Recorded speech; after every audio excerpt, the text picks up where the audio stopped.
So this first demo, what we have is like a virtual television set with a PlayStation Eye, just like we have it set up here on stage.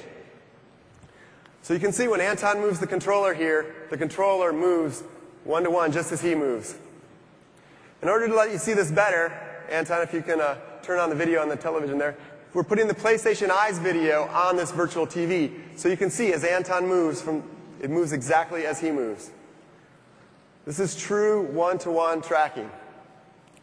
This is the first time you've ever been able to do this. And we can show this better than anyone else because we have the video from the PlayStation Eye.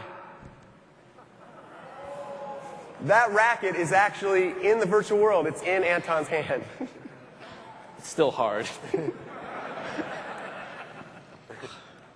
So, of course... No way. So sports are kind of a no-brainer, but you could hold anything in your hand. I do want to point out, notice how fast it's tracking his motions. All right, let's try this.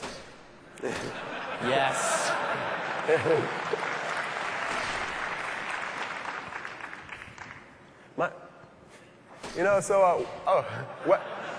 Weapons are always good.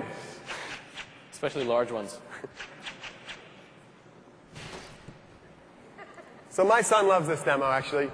You can imagine if he could be Ratchet and he could hold Ratchet's weapons in his hand while he plays. He would die for that.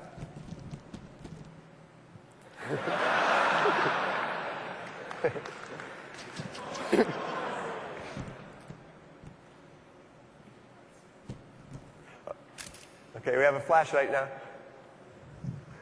Notice we have true 3D pointing. He can move around and point from any position or angle here.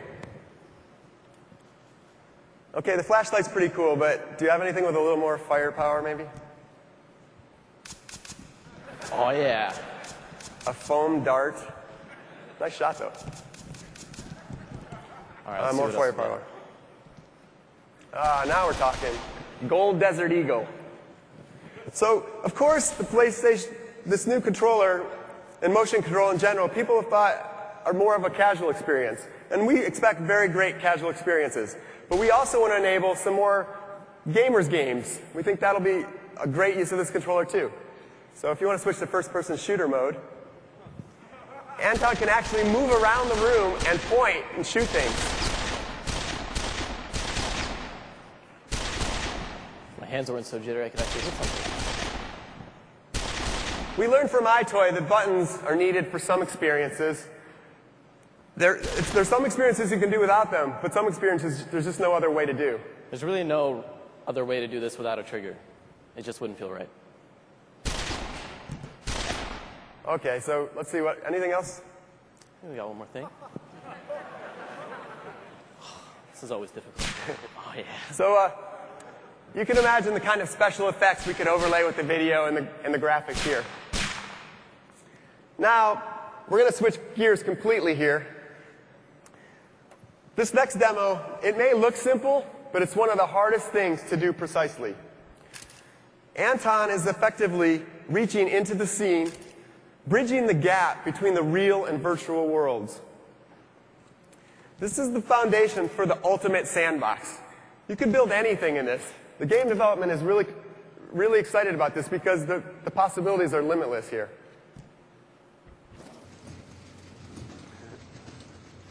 Another thing that's really difficult to do in a virtual world is drawing. And in particular, writing requires extreme precision.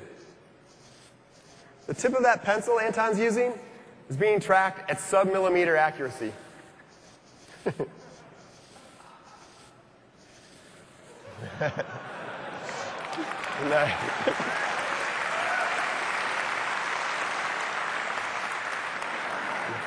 So the pencil shows off the precision really well, but for something a little more artistic, Anton's going to move on to some more paintbrushes here.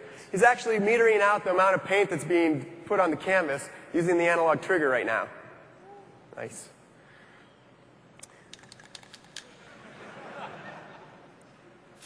For something like a spray paint can, the angle actually matters of what he's doing here. Ooh, dripping right down the wall there. Nice. Yeah. Of course, you know, if you just want to mess around. You can do that too. So drawing is a kind of fundamental capability, but it doesn't have to be used literally. Let's see what else we got. You could use it instead, say, to lay out a path of objects. I'll help it out. You know, we could always try again. Better. Other things that use drawing are selection. Selection is one of the keys to something like a real-time strategy game. Finally, we have an interface on a console that lets us do real-time strategy. Here you can see Anton's lassoing troops, and then he draws a path for them to follow.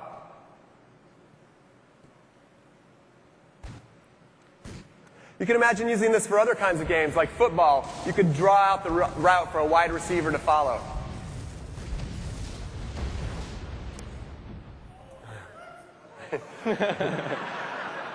Blurring the lines between RTS and first-person shooter here. We already showed first-person shooter once, Anton. Anton's going to set up the next demo, and we're going to shift gears here a little bit. We're going to step out of our room here and move into a virtual arena.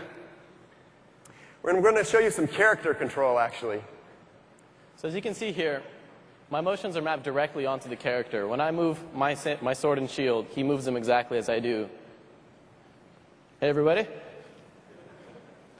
Of course, this is no good if you can't hit anything. So we've all seen lots of demos with swords and shields before, but the kind of precision Anton's getting here with the tip of that sword is just crazy. Tickle, tickle, tickle. Of course, we can do all the standard moves. We can thrust high, low, sweep, hit high. And this is one of my favorites.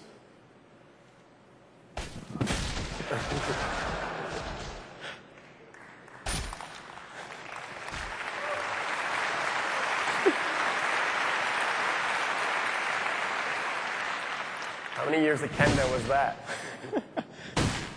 You can also use it in a defensive posture, too.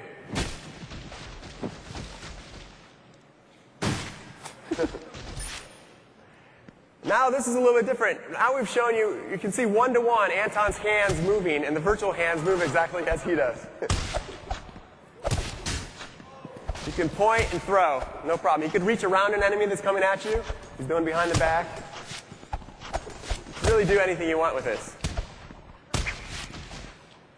Let's see here. Ooh. Now we're going to finish off with everyone's favorite in our lab's interface here, the archery mechanic. He reaches behind his back, pulls out an arrow, and knocks it.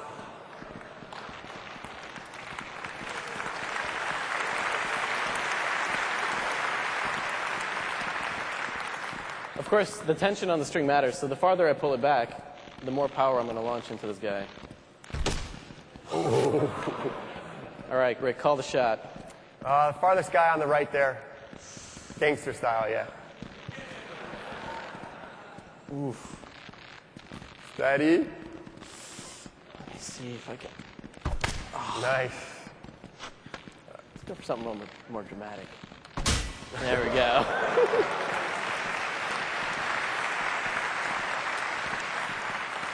All right, last shot, last shot. All right. If you can't see here, Anton's actually dropping down to one knee, Robin Hood style, to finish this last shot. Ooh. Camera has no problems tracking him when he does that. All right. Well, I hope these real-time tech demos sparked your imagination. It certainly sparked the imagination of our development community. We're looking forward to sharing more about the motion controller with you in the near future. Thank you, everyone. Thank you.